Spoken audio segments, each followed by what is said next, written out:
बचपन में हम सभी ने अपनी दादी और नानी से कई कहानियाँ किस्से सुने होंगे। शायद उस समय हमें ये पता नहीं होता था कि ये किस्से कहानियाँ किसी के जीवन की आप बीती भी हो सकती हैं। इसी तरह एक कहानी मुझे आज भी याद आती है जो अक्सर मेरी दादी मुझे सुनाया करती थी। कहानी है पूर्ण भक्त की, जो कि बाद में बाबा सहजनाथ जी के नाम से पूजे जाने लगे। सियालकोट, जो कि अब पाकिस्तान में है, वहाँ के एक सालबान नाम के राजा हुआ करते थे। उनकी पहली पत्नी रानी इच्छरा थी। राजा और उनकी पत्नी ज्योतिषियों में बहुत विश्वास रखते थे। विश्वास इतना कि जो भी ज्योतिषियों ने कह दिया वह होकर ही रहेगा, ऐसा उनका विश्वास था। बाद में राजा को रानी इच्छरा से एक पुत्र की प्राप्ति हुई, जो कि स्वयं पूर्ण भक्त ही थे।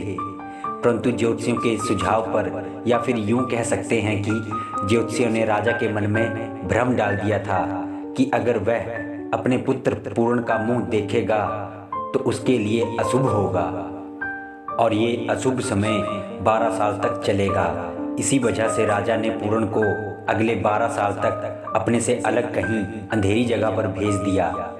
पुत्र के चले जाने के कुछ साल बाद राजा ने दूसरी शादी कर ली। उनकी दूसरी पत्नी बहुत सुंदर थी। राजा उस पर बहुत मोहित हो चुका था। उनकी दूसरी पत्नी का नाम लूना था। 12 वर्ष बीत जाने के बाद जब पूर्ण महल में वापस आया तो राजा ने देखा कि पूर्ण के चेहरे में बहुत तेज था। उसके चेहरे से बहुत सुंदर आभा नजर आ रही थी। राजा अपने पुत्र से मिलकर बहुत खुश हुआ तथा आदेश देते हुए कहा कि पुत्र पूर्ण, तुम अपनी दोनों माताओं से मिल लो जाकर। अपने पिता के आदेशानुसार पूर्ण पहले अपनी छोटी माता लूना से मिलने गया तथा बाद में अपनी माता इच्छरा से।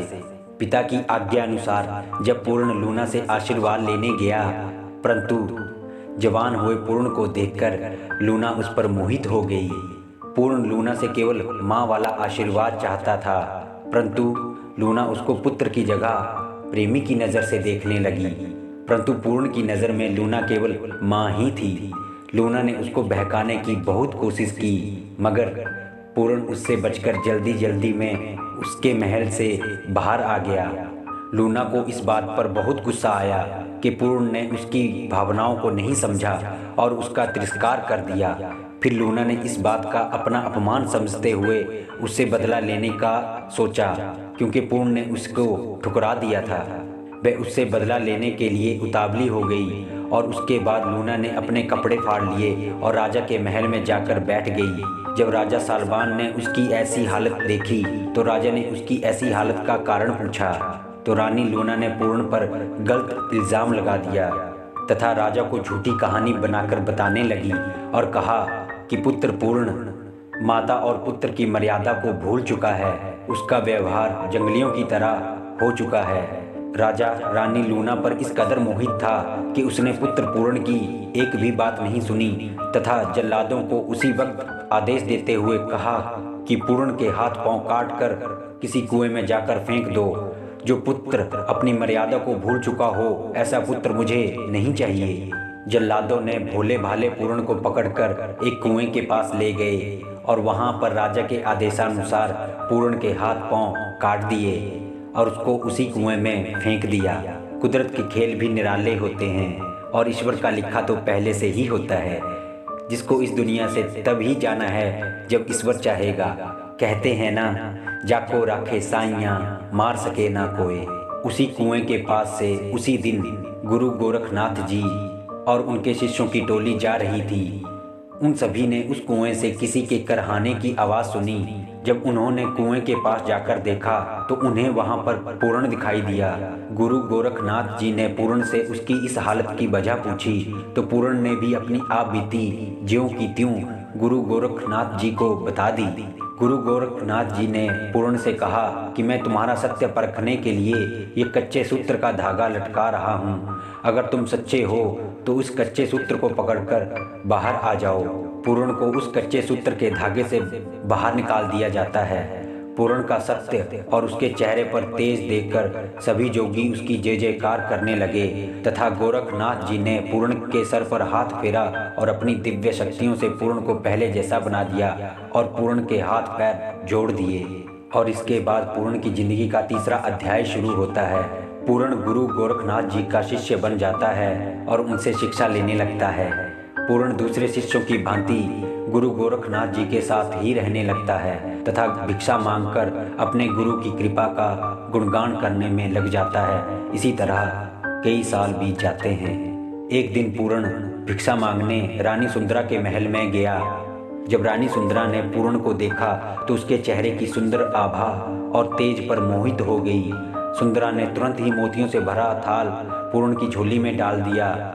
जोगी पूरण वापिस डेरे में गया और गुरु गोरखनाथ जी के सामने वो मोती रख दिए।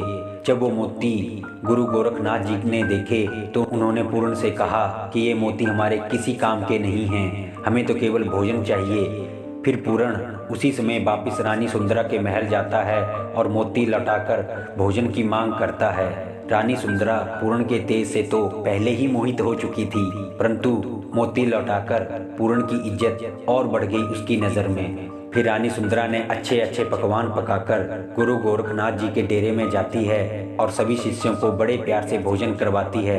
गुरु गोरखनाथ जी रानी सुंदरा की श्रद्धा से बहुत खुश हुए तथा सुंदरा से कहा कि वह कोई वरदान मांग ले, मैं तुम्हारे इस सेवा भाव से बहुत खुश हूँ। तभी रानी सुंदरा ने कहा कि अगर आप मेरे इस सेवा भाव से खुश हैं तो मुझे कोई वरदान नहीं चाहिए, मगर अगर देना ही है तो मुझे आप अपना पूरण दे दीजिए। मैं पूरण के साथ गृहस्थ जीवन बिताना चाहती हूँ। गुरु गोरखनाथ जी अपने वचन से बंधे हुए थे, इसी कारणवश उन्होंने पूरण को आदेश दिया कि वह अब गृहस्थ जीवन रानी सुंदरा के साथ व्यतीत करेगा। गुरु की आज्ञा का पालन करते हुए पूरण भी मान गया। रानी सुंदरा पूरण के साथ खुशी खुशी अपने महल वापिस आ गई, परंतु पूरण उस महल में आकर और गृहस्थ जीवन में खुश नहीं था। वह बहुत उदास रहने लगा। ये सब रानी सुंदरा ने जल्दी ही महसूस कर लिया कि पूरण गृहस्थ जीवन में खुश नहीं है।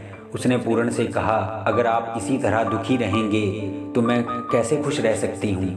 पूरण ने भी सुंदरा को ज्ञान देते हुए और अपने जीवन के इन आडंबरों से दूर रहने की सलाह दी। पूरण की ज्ञान की बातों को सुनकर अब सुंदरा को भी पूरण से कोई मोह नहीं रह गया था और रानी सुंदरा ने मुस्कुराते हुए पूरण को जाने का आग्रह किया। इसी तरह पूरण दोबारा वापिस गुरु गोरखनाथ जी के डेरे में वापिस आ गया।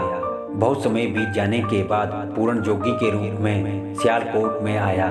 तब तक पूरण भक्त के रूप में बहुत प्रसिद्ध हो चुका था। कहते हैं कि राजा का सूखा बाग जहाँ पर भक्त पूरण रुका था, वह बाग रातों रात हरा भरा हो गया था।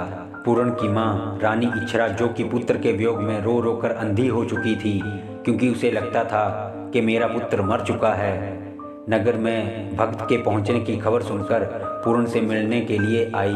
पूरण की आवाज़ सुनकर रानी इच्छरा ने पूरण को पहचान लिया। पूरण से मिलते ही एकदम से रानी इच्छरा की आंखों की रोशनी भी आ गई, जिसका कारण भी पूरण ही था। दूसरी तरफ कोई संतान ना होने के कारण दुखी लूना भी राजा सालवान को लेकर पूर्ण भक्त के पास गई। उन्होंने पूर्ण को नहीं पहचाना। रानी लूना और राजा ने पूर्ण से एक पुत्र की इच्छा रखी। तभी पूर्ण भक्त ने राजा से कहा कि तुम्हारी तो पहले से ही संतान है, फिर तुम दोबारा संतान मांगने क्यों आए हो। पूर्ण को छल से मरवाने की पीड़ा तो लूना को जीते जी मार ही रही थी। तभी लूना रोते हुए अपना सारा कसूर मान लेती है और कहती है कि बाबा मुझे इस पाप से मुक्त करवाओ। तभी पूर्ण भी अपने असली रूप में आता है और रानी लूना को माफ़ कर देता है और उन्हें आशीर्वाद के रूप में एक चावल का दाना देता है और कहता है तथास्तु। इसके बाद राजा सलमान ने पूर्ण से उसका राज्य संभालने का आग्रह किया, परंतु पूर्ण भगत, जो कि अब बाबा सहजनाथ जी के नाम से विख्यात हो चुका था, कहा राजन मुझे इन सब से कोई मोह नहीं है। भला ये राज्य और संपत्ति मेरे किस काम की। मैं तो कुछ दिन का मेहमान हूँ सियालकोट में, फिर कहीं और अपना डेरा लगा लूँगा। मैं तो अब एक त्यागी हूँ। मेरी तो बस एक ही बात है, जोगी चलते भले नगर बसते भले। उसी वजह से आगे चलकर लूना को एक पुत्र की प्राप्ति भी होती है। वह पुत्र आगे चलकर राजा रसालू के नाम से प्रसिद्ध हुआ, जो बहुत बलवान और बुद्धिमान राजा था। धन्यवाद दोस्तों। आपको मेरी कहानी कैसी लगी प्लीज़ कमेंट और शेयर करके ज़रूर बताना। मैं आगे भी आप लोगों के लिए ऐसी कहानियाँ और भी लाता रहूँगा। जय हिंद, जय भारत।